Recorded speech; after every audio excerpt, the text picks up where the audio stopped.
নমস্কার। টুরি 43 নতুন একটি ভিডিওতে আপনাদের সকলকে জানাই অনেক স্বাগত। আজ আমরা এসেছি আবার আইহোল ট্যুরে। আজকে আইহোল ট্যুরের দ্বিতীয় পর্বে আমরা দুর্গা মণ্ডপ ছাড়াও যে বাকি মন্দিরগুলো আছে সেই বাকি মন্দিরগুলো একটু ঘুরে দেখে নেব। যদিও এই আইহোলে 100-র উপরে মন্দির আছে, সব দেখা সম্ভব নয়, তবুও তার মধ্যে যেগুলো দেখতে পেরেছি সেগুলো আপনাদের সঙ্গে একটু শেয়ার করে নিলাম। এই যে মন্দিরগুলো আমরা দেখলাম, সেই মন্দিরগুলো বা মণ্ডপগুলো কতগুলি বৈশিষ্ট্য আছে। যেমন প্রত্যেকটি মণ্ডপের সঙ্গে আছে, ছোট হোক বড় হোক, প্রত্যেকটি মণ্ডপের সঙ্গে আছে রঙ্গমণ্ডপ, অর্থাৎ যেখানে এসে পুণ্যার্থীরা তাদের আরাধ্য দেবতার পূজা করতেন। আছে মুকুট মণ্ডপও, অর্থাৎ প্রত্যেকটা মন্দিরের একটা চূড়ায় একটা মুকুটের মতন, অর্থাৎ আমাদের মন্দিরগুলো যেরকম গঠন দেখি চূড়ার মতন, ঠিক সেরকম চূড়ার মতন বৈশিষ্ট্য লক্ষ্য করা গেল। এই যে এই মন্দিরটা যেমন সামনে আটচালার মতন নামানো আছে, ঠিক এইরকমভাবে কয়েকটি আটচালা মন্দিরের মতনও কয়েকটি মন্দির দেখা গেল। আর যেটা বৈশিষ্ট্য, প্রত্যেকটি মন্দিরের মধ্যে আমরা ঠাকুর দেখতে পেলাম না, শুধুমাত্র একটি মন্দিরেই আমরা একটা শিবলিঙ্গ দেখতে পেলাম, আর বাকি মন্দিরের গর্ভগৃহগুলো মোটামুটিভাবে ফাঁকা। চলুন এবার মন্দিরগুলো আমরা একটু ঘুরে ঘুরে দেখে নিই। আমরা শুরু করি একটি সূর্য মন্দির বা বাতিগুডি থেকে আমাদের যাত্রাটি শুরু করি। খ্রিস্টীয় 8ম শতকে তৈরি চালুক্যদের এই মন্দিরটি বাড়িঘর গুডি নামে পরিচিত, বা আমরা যদি বাংলায় বলি তাহলে বাতিঘর মন্দির। বাতিঘর অর্থাৎ এখানে একটা আলোর সঙ্গে যুক্ত। আলো কোথা থেকে আসবে? সেই সূর্য, অর্থাৎ এটি কিন্তু একটি সূর্য মন্দির, যেটা কদম্বনগর স্টাইলে তৈরি। কারণ এর ভেতরে আছে একটি গর্ভগৃহ তো আছেই, তার সঙ্গে একটা অ্যাডিশনাল গর্ভগৃহও আছে, তার সঙ্গে আছে রঙ্গমণ্ডপ, যেটা আমরা এর আগে শিব মন্দিরে দেখতে পেয়েছিলাম। রঙ্গমণ্ডপ আছে, তার সঙ্গে কি আছে? মুকুট মণ্ডপও। অর্থাৎ এখানে সব মন্দিরের সঙ্গেই সভা বা ঘর একটা যুক্ত আছে, যেখানে সকলে এসে দেবতার আরাধনা করতে পারত। এবং মন্দিরের চূড়ায় যেটা দেখা যাচ্ছে একটি পুরুষ দেবতার মূর্তি, অর্থাৎ পুরুষ দেবতা খোদাই করা আছে, যেটা কিনা সূর্য দেবতার প্রতীক বলে মনে করা হচ্ছে। আর এই মন্দিরটির বিশেষত্ব হলো, সূর্যটা যখন উদয় হয় তখন এই মন্দিরেই প্রথম আলোর বিচ্ছুরণটা ঘটে। এই জলাধারটির পাশ দিয়ে এবার আমরা চলে যাব চক্রগুডিতে। চক্রগুডি অর্থাৎ চক্র মন্দির।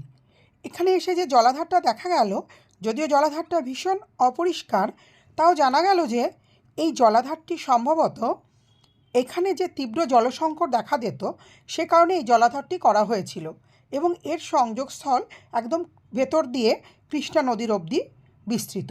এবং ভারতীয় স্থাপত্য ভাস্কর্যে দেখা যায় যে কোনো শিব মন্দিরের পাশেই জলাধার আছে, ঠিক এখানেও তার অন্যথা হয়নি। চলুন এবার চক্রগুডি মন্দিরে যাওয়া যাক। চক্রগুডি মন্দির আসলে একটি শিব মন্দির, যেখানে আছে একটি গর্ভগৃহ, আছে একটি অ্যান্টি চেম্বার এবং একটি উন্মুক্ত কক্ষ বা মণ্ডপ। যে মণ্ডপে যারা পূজা দিতে আসতো বা যারা শিবের আরাধনা করতে আসতো, তারা এই উন্মুক্ত মণ্ডপে বসে তারা এখানে আরাধনা করত। আমরা এখানে যে অনেকগুলি মণ্ডপ দেখলাম বা অনেকগুলি মন্দির দেখলাম, যেমন দুর্গা মন্দির দেখলাম, তারপরে আরেকটি যে দেখলাম মহালক্ষ্মীর মন্দির, কোথাও কিন্তু আমরা দেবতার বা ঠাকুরের কোনো মূর্তি পাইনি, কিন্তু একমাত্র এখানে চক্রগুডিতে এসে আমরা দেখতে পেলাম এখানে একটি শিবলিঙ্গ আছে। ভেতরে ভীষণ অন্ধকার এবং সাপের উপদ্রব বলে ভেতরটা যাওয়া সম্ভব হলো না, তবে শিবলিঙ্গটি চারিপাশে একটি চক্র বেষ্টন করে আছে বলে এটির নাম চক্রগুডি। এবং এটি ভেতরটা যেটা দেখা যাচ্ছে এটি গর্ভগৃহ, এবং তার চারপাশের ঘরটা অ্যান্টি চেম্বার। আর এই যে এটা হলো উন্মুক্ত কক্ষ। এই যে উন্মুক্ত কক্ষ শিবলিঙ্গের সামনে যুক্ত, এটি রঙ্গমণ্ডপ নামে পরিচিত। চলুন অন্য মন্দিরে যাই। এটি গৌদরা গুডি। গুডি অর্থাৎ মন্দির। দক্ষিণ ভারতের সমস্ত মন্দিরের গায়ে গুডি কথাটা লেখা আছে। জানতে পারলাম গুডি অর্থাৎ মন্দির। একটি পরিবারের নাম গৌদারা পরিবার। সেই গৌদারা পরিবার ছিল এখানে স্থানীয় শাসনকর্তা। সেই গৌদারা পরিবারের নাম অনুসারে এখানকার নাম হয় বা এই মন্দিরটির নাম হয় এই গৌদারা গুডি। জানা যায় যে এই গৌদারা পরিবারটি এই মন্দিরের ভেতরেই বসবাস করত এবং সেই কারণে এখানের নাম হয় গৌদারা গুডি।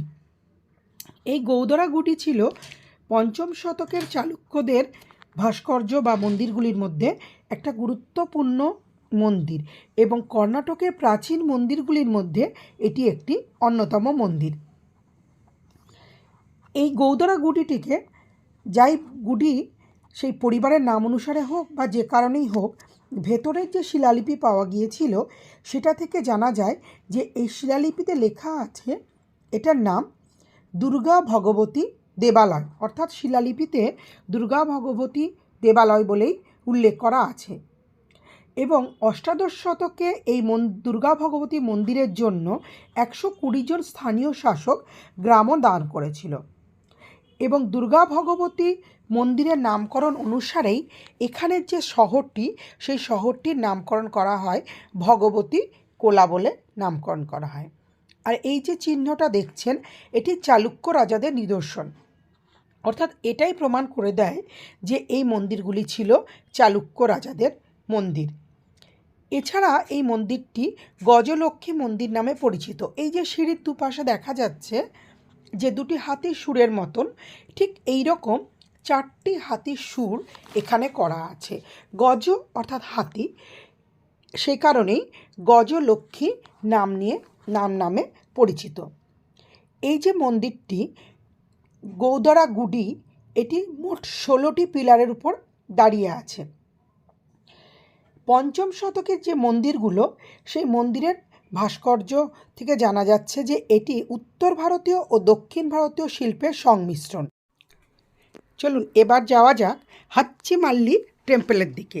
এই হাচ্চিমাল্লি কথাটা একটি অদ্ভুত। হাচ্চি অর্থাৎ ম্যাড লেডি এবং মাল্লি অর্থাৎ মেয়েটির নাম ছিল মাল্লি, এবং এই মাল্লি এই মন্দিরের ভেতরেই থাকতো এবং সেই থেকে এই মন্দিরের নামকরণ হয়ে গিয়েছে হাচ্চিমাল্লি। মন্দিরটি তৈরি হয় খ্রিস্টীয় 708 খ্রিস্টাব্দে। 708 খ্রিস্টাব্দে এই মন্দিরটি তৈরি হয় এবং এটাকে বলা হচ্ছে মন্দির কমপ্লেক্স, কারণ পাশাপাশি আর কয়েকটি মন্দির আছে এবং মন্দিরে একটা আছে রঙ্গমণ্ডপ, মুকুট মণ্ডপ এবং গর্ভগৃহ। ভেতরে যদিও গেলাম না, তার কারণ ভেতরে শিবালয় থাকলেও এখানে কোনো লিঙ্গ নেই। যা কারুকার্য সমস্ত কিছুই এর বাইরের দিকে অবস্থিত। বাইরে আছে যে কারুকার্যগুলো তার মধ্যে বিষ্ণুর মূর্তি, শিবের মূর্তি প্রভৃতি দেখা যাচ্ছে। এছাড়া আছে সূর্য দেবতার মূর্তি, সমস্ত কিছু এই মূর্তির মধ্যে রয়েছে। এছাড়া এই মন্দিরের প্রবেশের 2টি পথ। মূল প্রবেশের পথে তো আমরা দাঁড়িয়েই ছিলাম, আর এখানে আরেকটি বাইরের দিকে প্রবেশের পথ। মনে হচ্ছে হয়তো এটা প্রবেশের পথ নয়, মন্দিরে ঢুকে এই পাশ দিয়ে বেরিয়ে যাওয়া যেত বলে মনে হচ্ছে। আর মন্দির কমপ্লেক্স বলার কারণ এই দেখুন সামনের দিকে আরও 2টো মন্দির আছে, 2টো রথ মন্দির, একই সাইজের 2টো রথ মন্দির এবং দুটির শুরুতেই অর্থাৎ দুটির প্রবেশের মুখেই কিন্তু আছে 2টো হাতির সুরের মতন, এবং এর ভেতরে শিবলিঙ্গ ছিল, যদিও এখনও সেই শিবলিঙ্গের অস্তিত্ব আর নেই। আমার 2টি পর্বের আইহোল ট্যুরটি আজ এখানেই শেষ করলাম। পরের দিন দেখা হবে আবার নতুন কোনো ভিডিওর সাথে। ততক্ষণ অবধি সকলে ভালো থাকবেন। আর যদি আমার ভিডিওটি আপনাদের ভালো লেগে থাকে তাহলে অবশ্যই এটি লাইক করবেন, পারলে চ্যানেলটি একটু সাবস্ক্রাইব করে নেবেন।